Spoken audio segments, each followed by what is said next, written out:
আসসালামু আলাইকুম এবং আজকের ক্লাসে সবাইকে সুস্বাগত। আমাদের এক্সপেরিমেন্টের টাইটেল হচ্ছে open circuit voltage and short circuit current of solar cells connected in parallel shading.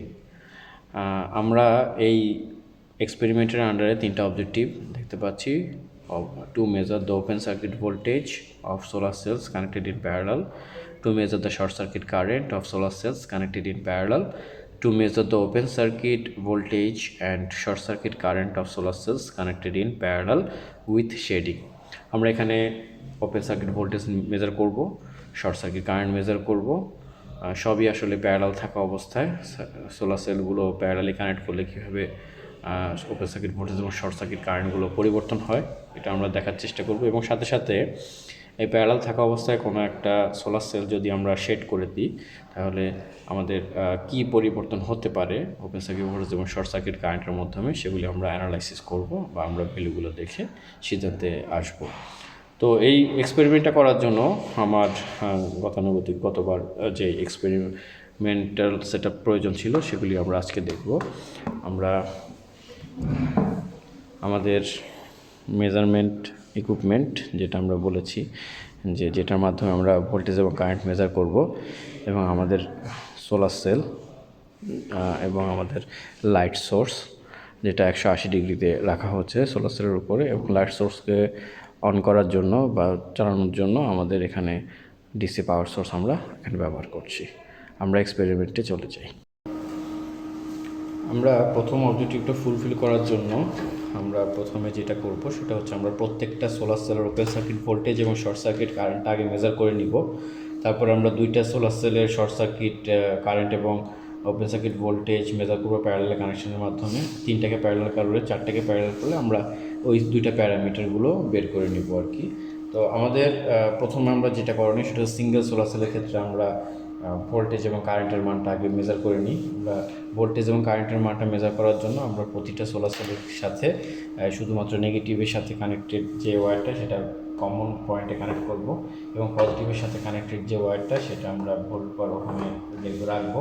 রাখলে আমরা দেখতে পাচ্ছি যে আমাদের প্রথম সোলার সেলের মাধ্যমে উৎপন্ন ভোল্টেজের মান হচ্ছে 0.491 ভোল্টেজ, এবং আমরা যদি দ্বিতীয়টার ক্ষেত্রে বলি,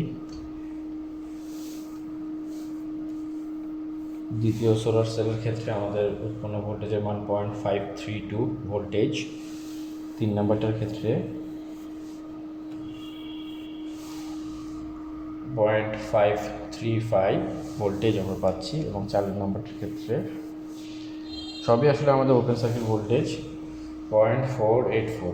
আমরা দেখতে পাচ্ছি এই দুইটা সেলের ক্ষেত্রে আমরা একটু বেশি ভোল্টেজ পাচ্ছি, এই দুইটা সেলের ক্ষেত্রে একটু কম ভোল্টেজ পাচ্ছি, কারণ এই দুইটা সেল আসলে কম পরিমাণ আলো পাচ্ছে আর এই দুটো সেল বেশি পরিমাণে আলো পাচ্ছে, যার কারণে ভোল্টেজের পরিমাণটাও একটু বেশি। আর এবং আমরা যদি থিওরিটিক্যালি চিন্তা করি, একটা সোলার সেল আসলে 0.6-এর বেশি ভোল্টেজ উৎপন্ন করতে পারে না, সাধারণত 0.6 বা তার চেয়ে কম ভোল্টেজ উৎপন্ন করতে পারে।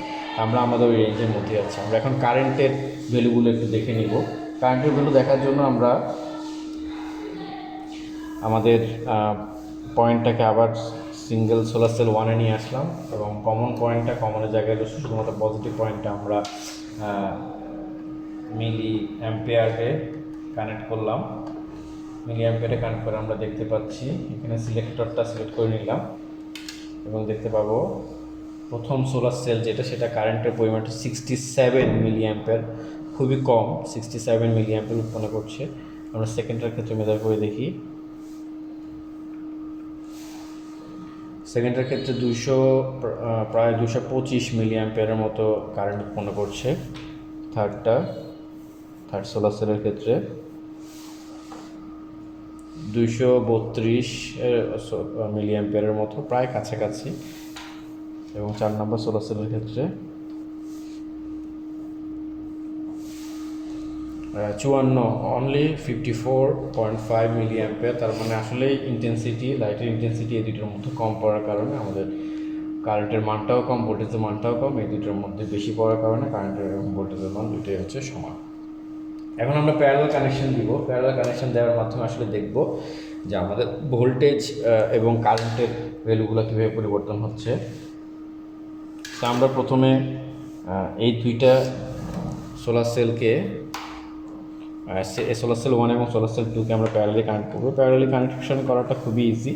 পজিটিভের সাথে সবগুলোর পজিটিভ একই পয়েন্টে থাকবে এবং সবগুলোর নেগেটিভ একই পয়েন্টে থাকবে। সবগুলো পজিটিভ একই পয়েন্টে আমরা কানেক্ট করলাম, নেগেটিভগুলো একই পয়েন্টে কানেক্ট করলাম এবং আমরা কারেন্টটাকে মেজার করার জন্য আমরা এখন আর মিলি অ্যাম্পিয়ার রেঞ্জে না রেখে 10 অ্যাম্পিয়ার ম্যাক্সিমাম এই রেঞ্জে রাখবো। তাহলে আমাদের ভ্যালুটা আমরা মোটামুটি অ্যাকুরেট পাবো। 10 অ্যাম্পিয়ার রেঞ্জে রাখলাম। ওকে, আমরা এখানে অ্যাম্পিয়ার রেঞ্জে যদি রাখি তাহলে দুইটার কম্বাইন ভ্যালু আমরা পাচ্ছি হচ্ছে 0.319। আমরা এখান থেকে সিঙ্গেল পাচ্ছিলাম হচ্ছে 250-এর মতো প্রায়, বা 225-এর মতো সম্ভবত, আর এখান থেকে প্রায় 50-এর মতো পাচ্ছিলাম। তো দুইটা কম্বাইন মিলে আসলে 0.319 অ্যাম্পিয়ারের মতো আমরা পাচ্ছি এখানে কারেন্ট। আমি যদি ভোল্টেজ একটু মেজার করি, দুইটার কম্বাইন ভোল্টেজ প্যারালাল অবস্থায় আসলে ভোল্টেজের পরিমাণটা কত।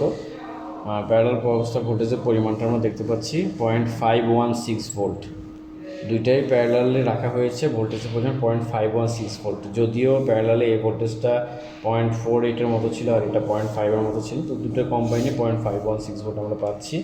আমরা এখন 3 নম্বর সোলার সেলটা প্যারালালি কানেক্ট করে দিব।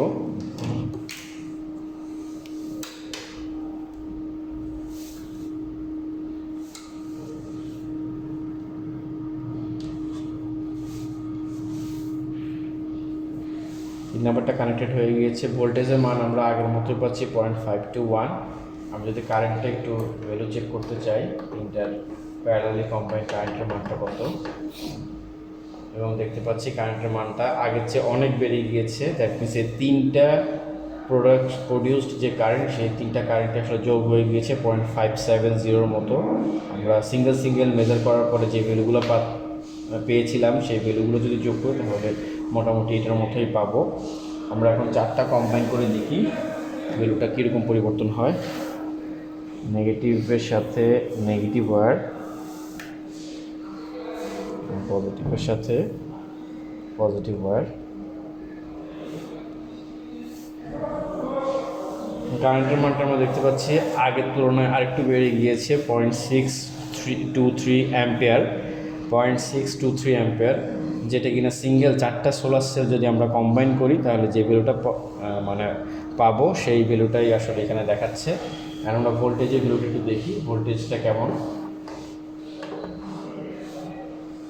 ভোল্টেজ কিন্তু আমাদের একদম আগের মতোই আছে, মানে কোনো পরিবর্তন নাই। কিন্তু এর আগে আমরা যখন সিরিজ করেছিলাম তখন দেখেছিলাম যে ভোল্টেজের মানটা ধীরে ধীরে যতগুলো সোলার সেল আমরা অ্যাড করছি প্রত্যেকটা ইন্ডিভিজুয়াল সোলার সেলের যে ভোল্টেজ ছিল সেই ভোল্টেজের মানটা যোগ হয়ে যাচ্ছিল আর কারেন্টের মানটা মোটামুটি সেম ছিল। আর এখন আমরা প্যারালালে থাকা অবস্থা দেখতে পাচ্ছি ভোল্টেজের মানটা একই রকম আছে, মানে একটা সিঙ্গেল সেল যে পরিমাণ ভোল্টেজ উৎপন্ন করে সেটার কাছাকাছি রয়েছে এবং কারেন্টের মানটা ধীরে ধীরে বেড়ে যাচ্ছে। প্রত্যেকটা সেলের উৎপন্ন কারেন্টটা কম্বাইন হয়ে চলে যাচ্ছে। তাহলে আমরা প্যারালালি মোটামুটি আমাদের ওপেন সার্কিট ভোল্টেজ এবং শর্ট সার্কিট কারেন্টের ভ্যালুগুলো আমরা পেয়ে যাচ্ছি।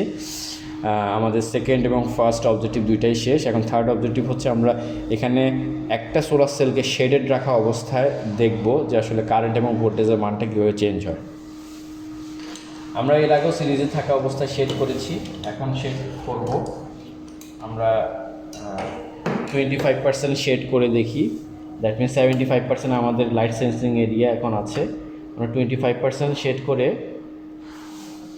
দেখতে পাচ্ছি ভোল্টেজের খুব একটা পরিবর্তন যে হয়েছে তা কিন্তু নয়। হ্যাঁ, মাত্র অনেক কম ভোল্টেজ পরিবর্তন হয়েছে। আমরা আবার একটু দেখাই। হ্যাঁ, অনেক কম পরিবর্তন হয়েছে। আর কারেন্টের পরিবর্তনটা একটু যদি মেজার করতে চাই,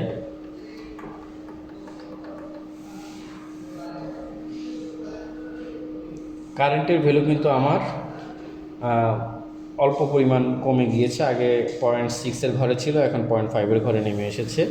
আমরা 25% শেডটা বাদ দিয়ে এখন 50% শেড দেখি।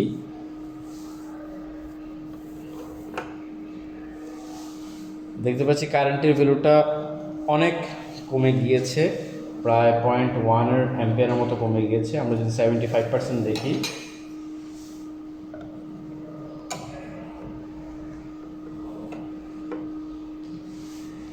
এখানে প্রায় 0.2 মতো কমে গিয়েছে কারেন্টের মানটা। কারণ এই সেলটা আসলে ইলুমিনেশন কম হচ্ছে, যার কারণে আমাদের কারেন্টের পরিমাণটাও কমে যাচ্ছে, এবং 100% রাখলে আমরা দেখতে পাবো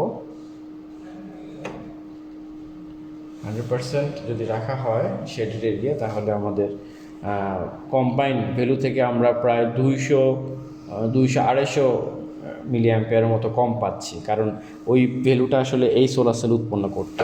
তাহলে আমরা কারেন্টের ক্ষেত্রে বুঝতে পারছি শেডেড করার সাথে সাথে কারেন্টের ভ্যালুটা কমতে থাকবে। আমরা যদি এখন ভোল্টেজের ভ্যালুগুলো যদি আবার একটু চেক করি, ভোল্টেজের কী অবস্থা হবে শেডেডের কারণে প্যারালাল থাকা অবস্থায় 20 আমরা ভোল্টেজ দেখতে পাচ্ছি, এখানে সিলেক্ট করে রাখি। ভোল্টেজ 0.517 ভোল্ট আমরা পাচ্ছিলাম 25, শেডেডের কারণে আমরা 0.514 পাচ্ছি। খুব কম ভোল্টেজই পরিবর্তন হয়েছে। আমরা 50% শেড করার পরে দেখি কী অবস্থা। এবার কিছুটা পরিবর্তন বোঝা যাচ্ছে। আমাদের ভোল্টেজের পরিমাণ 75% শেড করে দেখাই, তাও কিছুটা কমেছে। 100%-এর তুলনায় সেন্সিং এরিয়ার থেকেও অনেক কমেছে। এখন 100% শেড আমরা করে দেখি, আমাদের ভোল্টেজের পরিমাণটাও আরও কমে গিয়েছে। তবে ভোল্টেজের পরিমাণটা আসলে খুব একটা বোঝা যাচ্ছে না। ভোল্টেজ একটা তাহলে আমাদের প্যারালালে থাকা অবস্থায় সোলার সেলগুলো যদি শেড অবস্থায় থাকে, তাহলে ভোল্টেজের যেই পরিবর্তন, এই পরিবর্তনটা খুব একটা বেশি না, কিন্তু কারেন্টের পরিবর্তনটা খুব বেশি আমাদের চোখে দেখা যাচ্ছে।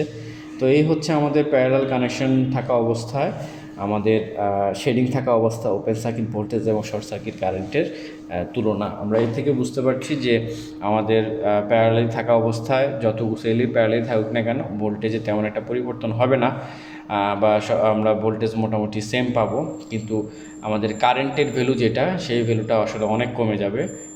যতগুলো সেল আমাদের শেড অবস্থায় থাকবে, প্রত্যেকটা সেলের কারেন্টের মানটা আসলে কম পাবো আমরা।